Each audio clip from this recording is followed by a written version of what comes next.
प्रश्न, साधना में कौन कौन सी आध्यात्मिक क्रियाएं करनी पड़ती हैं, यानी परमात्मा प्राप्ति के लिए कौन कौन सी आध्यात्मिक क्रियाएं करनी पड़ती हैं, कौन कौन सी साधना करनी पड़ती हैं। उत्तर, 1 नंबर है पाठ, दूसरा यज्ञ, तीसरा तप और चौथा जप। अब आगे परमात्मा इनका अलग अलग खुलासा कर रहे हैं। सबसे पहले पाठ। सदग्रंथों का स्वाध्याय पाठ कहलाता है। सदग्रंथों का स्वाध्याय पाठ कहलाता है। अब भाई बहनों, स्वाध्याय का मतलब क्या होता है? स्वाध्याय का मतलब होता है स्वयं जो अध्ययन करता है, स्वयं जो किसी पुस्तक को पढ़ता है, उसको कहते हैं स्वाध्याय। और ये तीनों समय की जो आरती हमें सतगुरु रामपाल जी परमेश्वर जी ने दी है, जिसके विषय में गुरुदेव कह रहे हैं कि इसका नित्य पाठ करना होता है, तो इसको हमने स्वाध्याय करना है। स्वाध्याय, इसको हाथ में लेकर हमने पढ़ना है। आजकल मोबाइल में भी इसकी पीडीएफ वगैरह आती हैं, तो आप मोबाइल में पीडीएफ ओपन करके भी स्वाध्याय कर सकते हैं, वो भी पाठ की श्रेणी में ही आता है। सदग्रंथों का स्वाध्याय पाठ कहलाता है। जैसे श्री मद् भगवत गीता के श्लोकों को प्रतिदिन पढ़ना। कुछ भगत कहते हैं कि हम प्रतिदिन गीता के 1 श्लोक का पाठ करते हैं, कुछ भगत साधक वेद मंत्रों का नित्य पाठ करते हैं, कुछ भगत किसी संत की अमृतवाणी से कुछ पाठ या शब्दों का नित्य पठन पाठन करते हैं। मुसलमान भगत कुरान शरीफ से कुछ वाणी आयतें पढ़ते हैं या 5 समय निमाज प्रभु स्तुति करते हैं। यह सब पाठ कहलाता है। यानी जितने भी उदाहरण परमात्मा ने दिए हैं गीता जी के, मुसलमान धर्म की पुस्तकों के या अन्य अमृतवाणियों के, तो हर बार परमेश्वर ने क्या कहा कि उनको पढ़ना पाठ कहलाता है। यानी उन पुस्तकों को हाथ में लेके उनको पढ़ना पाठ कहलाता है। यानी हमने समझना यह है कि तीनों समय की आरती हमने कोशिश करनी है कि भक्ति बोध पुस्तक को हाथ में लेकर हम इसका स्वाध्याय करें, अपने मुख से बोलें। सतगुरु रामपाल जी परमेश्वर जी के मुख से ऑडियो वीडियो में जो तीनों समय की आरतियां हैं, उनको यदि हम सुनते हैं तो फिर वो स्वाध्याय में नहीं आता। आप तो उनको सुन रहे हो, तो फिर वो स्व अध्याय कहाँ हुआ? स्व अध्याय तो उसको कहते हैं जो स्वयं अध्ययन करे, स्वयं उनको पढ़े, उसको कहते हैं पाठ। जबकि आप तो गुरुदेव की आवाज में ऑडियो वीडियो से आरती सुनते हो, तो वो स्वाध्याय में नहीं आती, वो पाठ में नहीं आती है।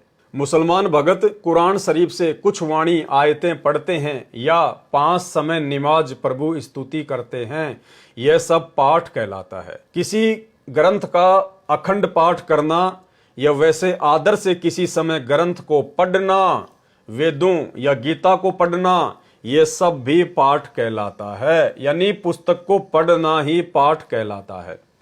ज्ञान ग्रहण के उद्देश्य से ग्रंथों को पढ़ना भी पाठ साधना ही कही जाती है। इसे ज्ञान यज्ञ भी कहा जाता है। दूसरा नंबर है यज्ञ। यज्ञ का अर्थ है धार्मिक अनुष्ठान। मुख्यतः यज्ञ 5 हैं: धर्म यज्ञ, ध्यान यज्ञ, हवन यज्ञ, प्रणाम यज्ञ, ज्ञान यज्ञ। अब सबसे पहले धर्म यज्ञ क्या है उसको हम समझेंगे। धर्म यज्ञ कई प्रकार से की जाती हैं, जैसे भूखे को भोजन कराना, पक्षियों को दाना पानी डालना, पशुओं के लिए पीने के पानी की व्यवस्था करना, पशुशालाएं बनवाना, मनुष्यों के लिए प्याऊ पीने के पानी की व्यवस्था करना, धर्मशाला बनवाना, निर्धनों को कंबल दान करना या अन्य वस्त्र दान करना, धार्मिक भोजन भंडारे करना, प्राकृतिक आपदाओं, अकाल गिरना, बाढ़ आना आदि में खाद्य पदार्थों और दवाइयों के लिए दान करना, दुर्घटनाग्रस्त व्यक्तियों की सहायता करना, आदि आदि अनेकों प्रकार से धर्म यज्ञ की जाती हैं। यहां परमेश्वर हमें केवल समझाने के लिए इतने प्रकार के ये उदाहरण दे रहे हैं। बाकी वर्तमान में आप और हम भगत भाई बहनों ने मनमुखी होकर इस प्रकार की कोई भी धर्म यज्ञ नहीं करनी है।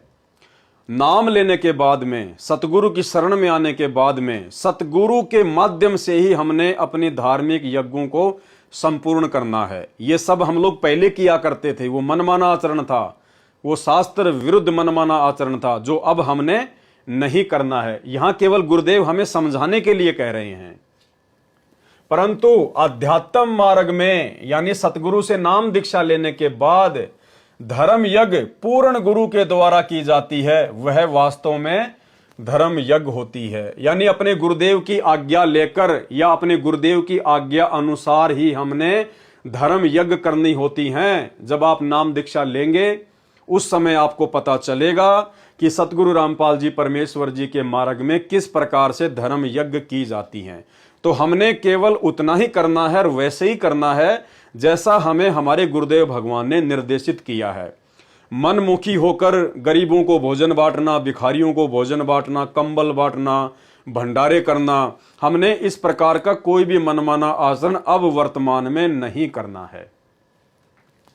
कबीर गुरु बिन माला फेरते, गुरु बिन देते दान, और गुरु बिन दोनों निष्फल है, पूछो वेद पुराण। अर्थात सतगुरु धारण किए बिना हमने कोई भी दान पुण्य नहीं करना है, कोई भी धार्मिक अनुष्ठान नहीं करना है, वरना वो निष्फल होगा, उसका कोई लाभ नहीं मिलेगा।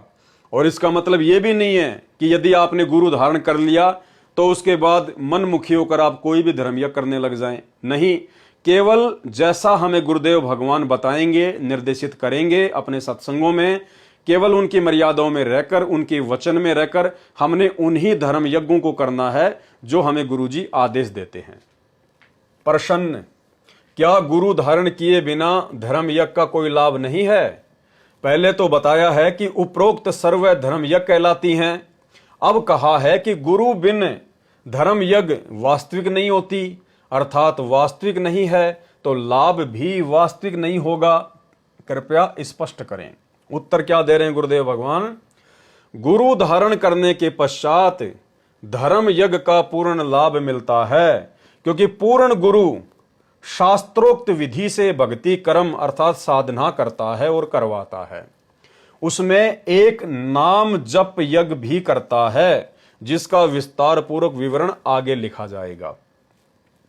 यदि गुरु धारण किए बिना मन मर्जी से कुछ धर्म किया तो उसका फल भी मिलेगा, क्योंकि जैसा कर्म मानव करता है उसका फल परमात्मा अवश्य देता है, परंतु न तो मोक्ष की प्राप्ति हो सकती है और न ही मानव जन्म मिलता है। कब तक? जब तक आप गुरु धारण किए बिना मनमुखी रूप से कोई भी धर्म करते हैं तो बिना गुरु निगुर धार्मिक व्यक्ति को किए गए धर्म का फल पशु पक्षी आदि की योनियों में प्राप्त होता है। जैसे हम देखते हैं कि कई कुत्ते कार गाड़ियों में चलते हैं, मनुष्य उनके कुत्ते का ड्राइवर होता है, वातानुकूल कमरे में रहता है। विश्व के 80% मनुष्यों को ऐसा पौष्टिक भोजन प्राप्त नहीं होता है जो उस पूर्व जन्म के धर्म के कारण कुत्ते को प्राप्त होता है। मनुष्य जन्म में किए गए धर्म दान पुण्य को कुत्ते के जन्म में प्राप्त करके वह प्राणी फिर अन्य पशुओं या अन्य प्राणियों का जन्म प्राप्त करता है।